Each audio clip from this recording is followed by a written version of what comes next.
Now, ni saya nak sentuh sikit berkenaan sebuah video sebelum saya masuk dalam buku, lepas ni kita masuk. Yang dikeluarkan oleh Datuk Roshamno berkenaan dengan FMG investment. Sebab ni sekarang saya bukan nak kata FMG ni apa scam dan sebagainya. Tapi saya nak menjelaskan dekat sini apa modus operandi FMG ni. Saya nampak mereka ni macam decent Muslims, tetapi model yang mereka guna. Ingat tak perbahasan kita berkenaan dengan Islamic banking, tawarruk, murabahah, baik bithaman ajil dan sebagainya. Okay. Bila Datuk Rosyam masuk ke tempat ni, seolah-olah macam dia nak interrogate orang lah. Sebab dah ada isu orang tuduh mereka scammer dan sebagainya. So nampak tu macam paid publicity kan. Nampak macam mereka bayar Datuk Rosyam. Seolah-olah macam itulah. Atau mungkin Datuk Rosyam sendiri yang datang nak tahu. So apa model orang? Dia syarikat pelaburan nak melabur minimum 100,000. So dia kata dia ada lebih 1,000 pelanggan, clients. So boleh kira dalam berapa tu agak? 100 juta. Capital dia orang ada 100 juta. Dijanjikan capital dan pulangan tetap. So Datuk Rosyam tanya, ini patuh syariah ke? Sebab benda ni basic. Kita tahu dalam perniagaan, dalam Islam ni, dia tidak ada jaminan kepada capital, apatah lagi jaminan kepada profit. Syarikat ni dengan sadinnya jamin capital, jamin profit. Lepas tu bila Dr. Rosyam kata, ini patuh syariah ke? Dia kata, ni yang dilakukan oleh bank-bank Islam. So akar dia kat mana? Bank Islam ni. Okey. Dia boleh yakin untuk bagi untung. Kenapa? Agak-agak sahabat-sahabat, kenapa? Dia boleh yakin capital tu akan terjaga dan untung. Macam mana dia boleh confident? Awak rasa kenapa? Ni saya mengkritik secara terbuka kepada FMG. Siapa-siapa yang kenal mereka boleh sampaikan video ni kepada mereka. Jadi termasuk saya kritikan kepada bankers, Islamic bankers. Isu tawarruk, isu murabahah. Sebab FMG kata kami guna tawarruk dan murabahah. Exactly is what the Islamic banks did.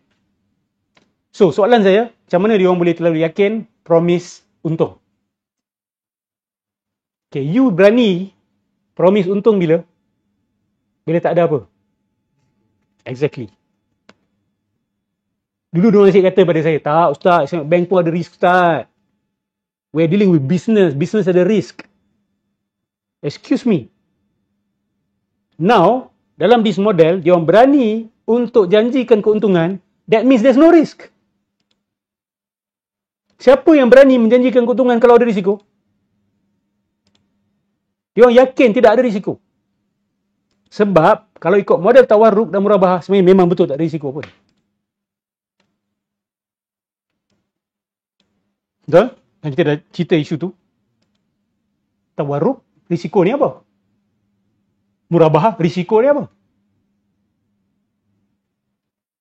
Kalau pelanggan tak nak bayar, bank boleh collateral. Dan collateral pun. Dan bank akan check dulu, dia ni layak ke tidak layak. So, kalau tak boleh bayar, apa yang aku boleh keruk daripada dia? Betul? So, dalam bisnes kita boleh buat ke macam tu? Okay, kita buat bisnes. Kalau rugi, pastikan rumah you bagi kepada I. Untuk tutup apa saja risiko yang kena tanggung. Itu bisnes ke bukan bisnes? Itu adalah transaksi yang haram. There's no profit loss sharing at all. One party pasti akan dapat. Dia ada parti tak tentu lagi dia boleh bayar ke tak rumah tu. So soalan saya kepada FMG ni, awak ada risiko ataupun tidak? Kalau awak kata ada risiko, kenapa awak berani janji untung? Kalau ada risiko, beritahu kepada pelanggan bahawa ada risiko dalam bisnes ini, tapi kalau gagal sekalipun, kami janji kami akan tampung kerugian tersebut. Soalan daripada mana kamu nak tampung kerugian tersebut? Dan pelanggan yang masuk dalam bisnes macam ni, dia janjikan keuntungan. Apa hukum bisnes macam tu? Itu bukan bisnes. Saya taklah kata dia orang ni Ponzi. Saya yakin mereka memang beli rumah, jual rumah. Okay? Tapi dengan akad tawarruk dan murabahah. Okay, bagi sahabat-sahabat yang mungkin minta, Ustaz cakap benda ni ada authority ke cakap benda-benda macam ni? Saya tak dengar pun Islamic bankers, ada pun ulama-ulama besar kritik Islamic bank. Sebenarnya pada tahun 2014, ni saya baru kenal ulama ni sebenarnya. Dan saya terkejut pendirian dia ni sebiji dengan apa yang saya cakap pada minggu lepas. Bukan saya nak kata kita ni tidak, dia alim, dia belajar kat Harvard. Dan dia adalah antara rujukan Islamic bank. Tengok apa dia cakap Saya terkejut. Jujur saya kata saya baru jumpa artikel ni semalam. And please tengok apa yang dia cakap. Nama dia sekejap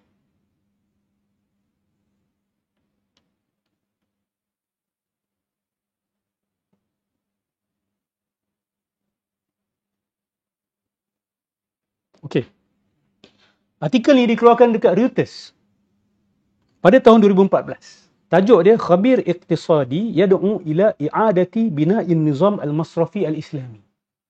Seorang pakar ekonomi menyeru supaya dibina kembali struktur asas bank-bank Islam. Restructure bukan modify, bukan edit here and there, bukan betulkan yang salah, tapi restructure balik. Dan apa yang dia cakap? Kritikan dia kepada apa? Murabahah dan tawarruk.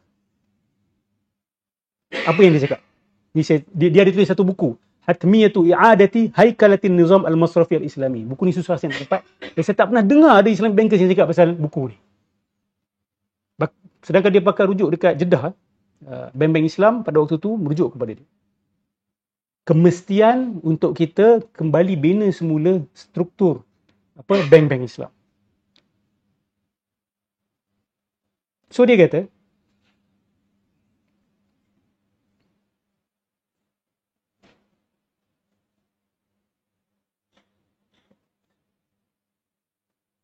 dan produk paling utama yang dia kata kena berubah adalah murabahah. Sebab murabahah ni produk paling utama bank-bank Islam. Dan dia ada satu buku juga tentang tawarruk. Sebab tawarruk dengan murabahah ni adalah yang paling popular yang digunakan oleh bank-bank Islam. Dan dia kata sebenarnya beza dari segi form saja dengan conventional loans. Dari segi isi sebiji. Dari segi isi kesan dia sama. So beliau rujuk. Siapa nama dia? Nama dia adalah Dr. Hussein Kamil Fahmi ataupun Hussein Ahmad Kamil Fahmi. Dr. Hussein Ahmad Kamil Fahmi. Dia ni keluaran Oxford, dia ada 2 master, satu PhD, ada lagi 1 master. So ini bukan orang kaleng-kaleng.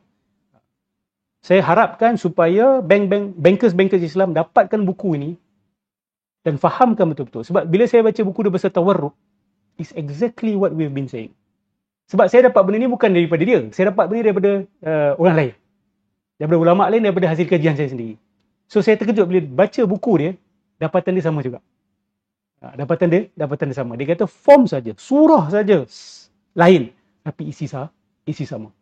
So dia kata kita nak kena restructure balik. Kita tak boleh. We cannot go on. Banks tak boleh go on macam ni.